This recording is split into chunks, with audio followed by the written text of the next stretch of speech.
الله دا عذابونه ذکر کی بیا وی د هغوی جلدې پرې شوي وي دغه ظالمان ډېر زورور ذات دی او ژوندی مثال اوس د بیماري راوتې د وایرس کورونا وایرس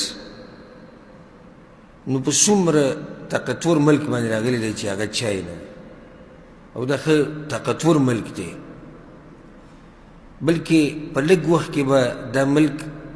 داسې ویلی کېدو چې کوم حال د هغه و کوم تقدم د هغه و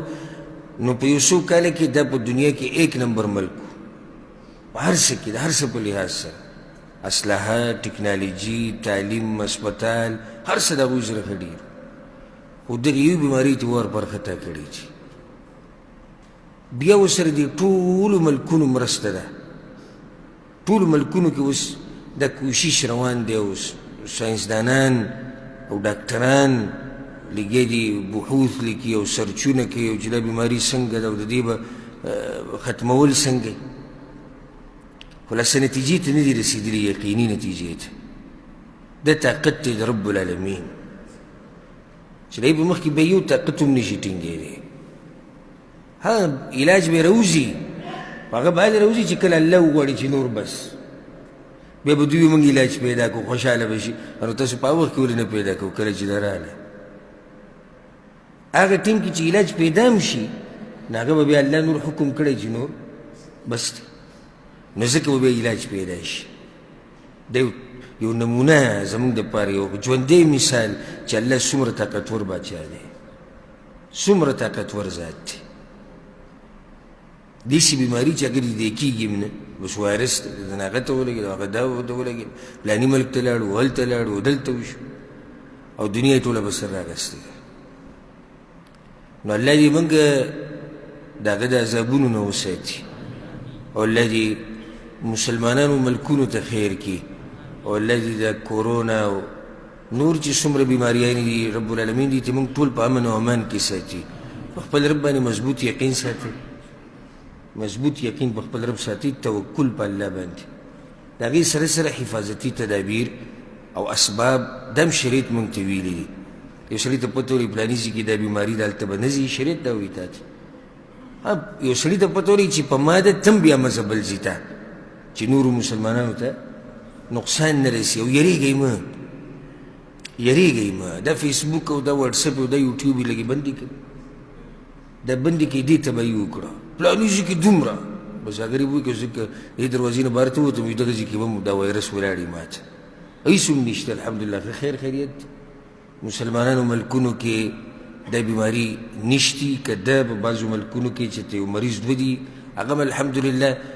قابو پې حاصله کړې ده نو په خپل رب باندې مضبوط یقین کوئ او مؤمنان مه هېروئ مؤمنان مه هېروئ بلکې و خیر سړی هغه دی چې هغه ته د یو مسلې پته هم ولګي خو چې دا پته ورته ولګي چې یاره په دې سره مؤمنان یېرېږي هم نه خبر نشر کوي ځکه سلف صالحینو به دا نصیحت کو د فتنو په دور کې به یو کار کوي دا ډېر قیمتي نصیحت دی او ما نه دغه امام او دغه عالم نوم هېر شو خو ذهن کې مې دغه نصیحت شتي او که چېرته بیا ما ته ذهن کې راغی زه به یې ته نوم هم ووایم سلف صالحینو په دور کې او پخوا هغه دا نصیحت په هغه وخت کې کړی دی وایي د فتنو په دور کې به یو څو کارونه کوي نو یو کار یې پکې ذکر کړی دی وایي نه به خبرونه اورئ او نه به خبرونه خورئ ته به وایي چې بلکل زموږ د وخت خبره کوي هغه یورې خبرونه چې سړی اوري نو ښه په فتنو کې پرېوځي یره ډېرېږي او وخت یې ضایع کېږي او نورو ته یې چې اورئ نو نور مسلمانان تنګې هغوی خفه کې هغوی یرې هغوی په فتنو کې اچې او دغه شان کیدی شي ته دروغ نشر کې کیدی شي ته دروغ نشر کې لکه فضيلة الشيخ صالح الفوزان حفظه الله دا زموږ په دې وخت کې که زه داسې ووایم چې د سلفو په صحیح معنو سره ترجمان دی مشر نو دا به غلو نه انشاءالله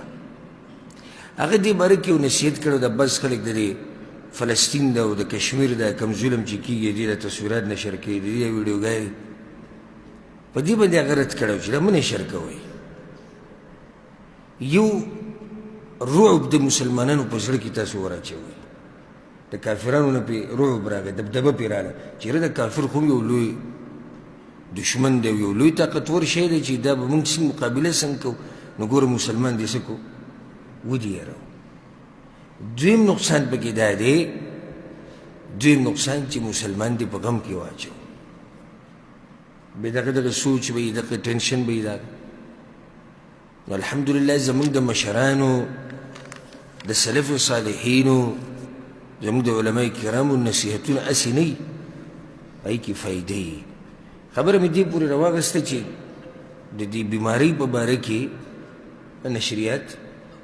لږ بند کړي، ځکه چې نن سبا خو هر سړي خپل چینل کولاو کړی دی که نه، فیسبوک د هر سړي چینل دی، نو لږ به په دې خپل ټي وي باندې نشریات څه کړي، لږ یې بند کړه او لږ یې کم کړه، او هر شی مه نشر کوه، مسلمانان مه هېروه. او د کله نه کله ګوره موږ بس شي نشر کوو، کافران پې خوشحاله وو او دوی که زه د دین اسلام خدمت کوم. لکه اوس یو کافر راولګي قرآن ته یې اور واچو، هر مسلمان دا ویډیو نشر کوي،